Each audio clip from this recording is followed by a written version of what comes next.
Hi hello അസ്സലാമു അലൈക്കും welcome back to my channel. ഇന്ന് നമുക്ക് ഓണം സ്പെഷ്യൽ നല്ല ടേസ്റ്റി ആയിട്ട് ക്യാരമൽ പാലട പായസം എങ്ങനെയാണ് തയ്യാറാക്കുന്നത് നോക്കിയാലോ. പായസം ഉണ്ടാക്കാൻ ആദ്യം നമുക്ക് ഈ അടയൊന്ന് വേവിച്ചെടുക്കാം. അതിനായിട്ട് സോസ് പാനിലേക്ക് കുറച്ച് വെള്ളം ഒഴിച്ച് കൊടുത്ത് ഒന്ന് ചൂടായതിന് ശേഷം നമുക്ക് അടയിട്ട് കൊടുക്കാം. അടയിട്ട് നന്നായിട്ട് തിളച്ച് വന്നിട്ടുണ്ട്. ഇനി ഒരു 5 മിനിറ്റും കൂടെ ഇത് കുക്ക് ചെയ്യാം. അതിനുശേഷം ഫ്ലെയിം ഓഫ് ചെയ്യുക. ഇനി ഇതിലെ വെള്ളം ഒരു അരിപ്പ പാത്രത്തിലേക്ക് ഊറ്റിയതിന് ശേഷം ഈ അട തണുത്ത വെള്ളത്തിലൊന്ന് കഴുകിയെടുക്കണം. ഇനി പായസം തയ്യാറാക്കാൻ തുടങ്ങാം. അതിനായിട്ട് ഒരു ഉരുളി വെച്ച് ചൂടായതിന് ശേഷം ഒരു 3 ടീസ്പൂൺ പഞ്ചസാര ഇട്ട് കൊടുക്കുക. ഇനി ഈ പഞ്ചസാര ഒന്ന് ക്യാരമൽ ചെയ്തെടുക്കണം. ഇപ്പോൾ പഞ്ചസാരയൊക്കെ ഉരുകി നല്ലൊരു ബ്രൗൺ കളറായി കിട്ടിയിട്ടുണ്ട്. ഇനി ഇതിലേക്ക് 1 ടീസ്പൂൺ നെയ്യ് ഒഴിച്ചു കൊടുക്കുക. ഇനി ഒരു 2 ടീസ്പൂൺ മിൽക്ക് മെയ്ഡും കൂടെ ചേർത്ത് നന്നായിട്ടൊന്ന് മിക്സ് ചെയ്യുക.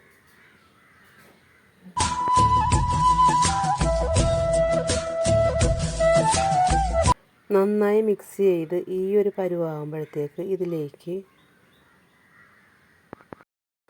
1 ലിറ്റർ പാൽ ഒഴിച്ചു കൊടുക്കുക.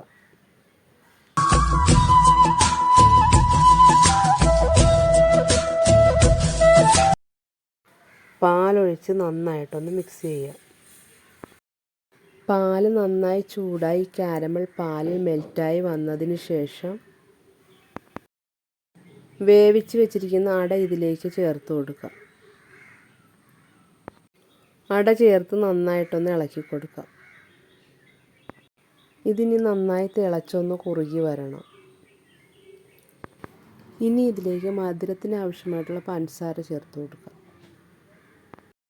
പായസത്തിൻ്റെ ഒരു പരുവം അറിയാമല്ലോ, അതുവരെ ഇത് നന്നായിട്ട് ഇളക്കി ഒന്ന് കുറുക്കിയെടുക്കണം. വീഡിയോ കണ്ടുകൊണ്ടിരിക്കുന്ന സമയത്ത് ഇഷ്ടപ്പെടുകയാണെങ്കിൽ ലൈക്ക് ബട്ടൺ ഒന്ന് ക്ലിക്ക് ചെയ്യാൻ മറക്കരുത്. കൂടാതെ ചാനലൊന്ന് സബ്സ്ക്രൈബ് ചെയ്ത് സപ്പോർട്ടും കൂടി ചെയ്തേക്കണേ. കുറച്ച് സമയം എടുത്ത് തന്നെ ഈ പായസം തയ്യാറാക്കി എടുക്കണം. ഇടയ്ക്കിടയ്ക്ക് നന്നായിട്ട് ഇളക്കി കൊടുത്ത് ഇതൊന്ന് കുറുകി വരണം. ഇതിപ്പോൾ നന്നായി കുറുകി ഒരു ക്രീമി പരുവത്തിൽ വന്നിട്ടുണ്ട്. ഈ ഒരു പരുവമായി വരുമ്പോഴത്തേക്ക് ഇതിലേക്ക് ഫ്ലേവറിന് വേണ്ടി നമുക്ക് ഏലക്കാപ്പൊടി ചേർത്ത് കൊടുക്കാം.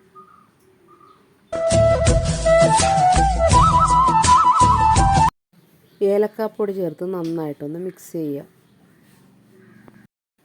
ഇതിപ്പോൾ കുറുകി ഈ ഒരു പരുവത്തിൽ വരുമ്പോഴത്തേക്ക് ഇതിലേക്ക് 1 ടീസ്പൂൺ നെയ്യും കൂടെ ഒഴിച്ച് ഫ്ലെയിം ഓഫ് ചെയ്യുക. ഇതാ ഇത്രയേ ഉള്ളൂ, നമ്മുടെ ടേസ്റ്റി ആയിട്ടുള്ള ക്യാരമൽ പാലട പായസം റെഡിയായി.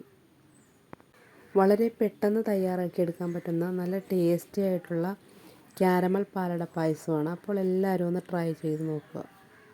പുതിയൊരു വീഡിയോ ആയിട്ട് വീണ്ടും കാണാം. Thank you for watching.